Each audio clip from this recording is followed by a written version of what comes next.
Beware. Beware. Beware.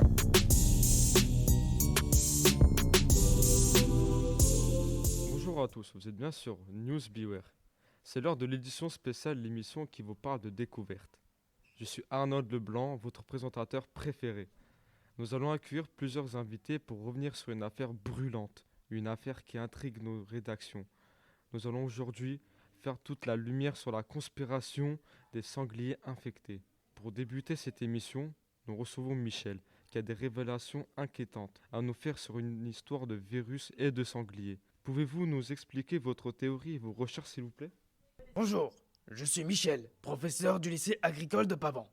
En effet, nous avons découvert qu'il y a un virus contagieux qui aurait contaminé 30% des élevages de sangliers français. Cette théorie est incroyable. Pouvez-vous nous en dire en plus ? Comme vous le savez tous, on essaie depuis longtemps de nous montrer une image positive des sangliers. Regardez le célèbre facrochère, Pumba dans Le Roi Lion, qui nous fait rire depuis 1994. Les plus anciens se souviennent sûrement des 3 petits cochons et du grand méchant loup. Autant vous dire qu'on nous manipule depuis assez longtemps pour nous faire aimer les sangliers. Ces accusations sont graves.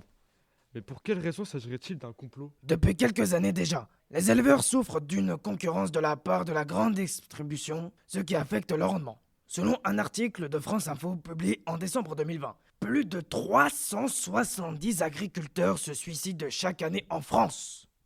Un sujet tabou relevé par le film Au nom de la terre. Ce qui prouve bien que ces derniers auraient raison de nous cacher que leur élevage a été infecté. Une nouvelle qui pourrait encore plus les pénaliser. C'est assez inquiétant en effet. Mais comment expliquer que les scientifiques ont accepté de se faire soudoyer ainsi ? Saviez-vous que la recherche en France est à la traîne ? Ce que nous apprend un article du site de RTL qui raconte que le budget n'est pas suffisant. Il s'élève à près de 50 milliards d'euros par an en tout, mais seulement que 15 milliards d'argent public. L'État sait très bien que ce n'est pas suffisant pour mener le projet de recherche. Il le dit lui-même. Une raison pour les scientifiques donc d'accepter des revenus obscurs. Ce sont des théories très préoccupantes. En plus, les histoires de contamination des animaux en élevage ne datent pas d'hier. On se souvient de la crise de la vache folle dans les années 1990 et de H1N1, le virus porcine, en 2009, qui avait déjà frappé lourdement les agriculteurs. Des épisodes qui ont marqué les esprits, mais aussi les finances des éleveurs. Ces histoires sont à couper le souffle. News Beware. Vous êtes toujours sur News Beware et vous écoutez l'édition spéciale. Nos invités viennent de vous révéler en exclusivité des informations fracassantes sur une affaire de sangliers contaminés. Bonjour, vous êtes Brian, journaliste pour Europe 3. Que pouvez-vous nous apprendre suite à l'intervention de nos invités ? Bonjour. Merci pour votre invitation. Je ne crois pas du tout à la véracité de cette théorie. Et mes collègues et moi-même, nous allons vous expliquer pourquoi. Nous aimerons en effet connaître votre avis ainsi que vos arguments. Premièrement, s'il est vrai que la surmortalité est marquée chez les agriculteurs, les sites France Info précisent qu'elle concerne surtout les éleveurs de bovins, âgés entre 45 et 54 ans, cause de la chute des coûts du lait et de la vache, et des factures qui s'accumulent. Ceci n'explique donc pas forcément aux éleveurs de sangliers. Et dans tous les cas, rien ne prouve que le suicide chez les éleveurs soit lié à un quelconque mensonge sous une infection des sangliers. Merci pour ce cadrage et ces précisions.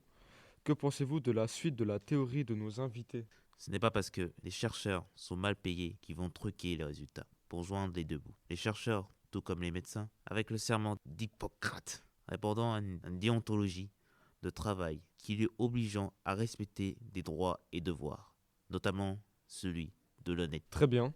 Il est vrai qu'on est tenté de croire que les récentes crises sanitaires et économiques de la vache pourraient faire peur à nos éleveurs. Qu'est-ce que vous avez à répondre à cela ? Si la crise de la vache folle a pu faire perdre de l'argent aux agriculteurs, elle n'est pas la seule raison de la souffrance de ces derniers. Mais surtout, comme des éleveurs déjà approuvés par la conjoncture actuelle, pourraient trouver les ressources financières suffisantes pour soudoyer des chercheurs, souvent plus riches qu'eux. Pourquoi un agriculteur prendrait le risque de sa liberté et d'encourir des sanctions pénales, juste pour ne pas perdre de l'argent? C'est dingue. Merci pour votre lecture attentive des faits et pour ces rappels très précis et importants. Nous passons à présent à la suite de notre émission. News Beware.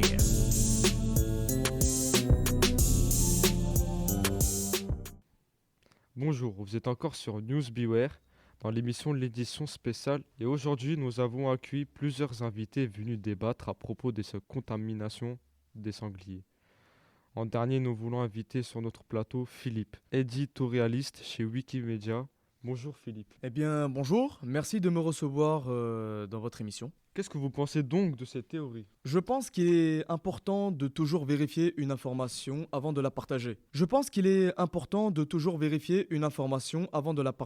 S'informer implique de prendre un tout autre sens que celui de la rumeur en se basant sur les faits. Il est nécessaire de se poser la question de qui écrit, à quel moment et quel est son vrai objectif.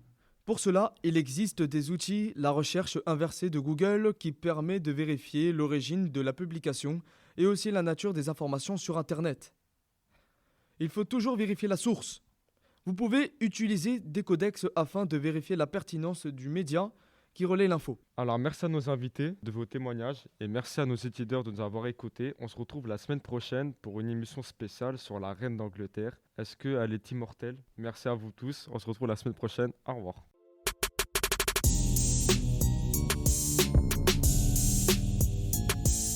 News Beware!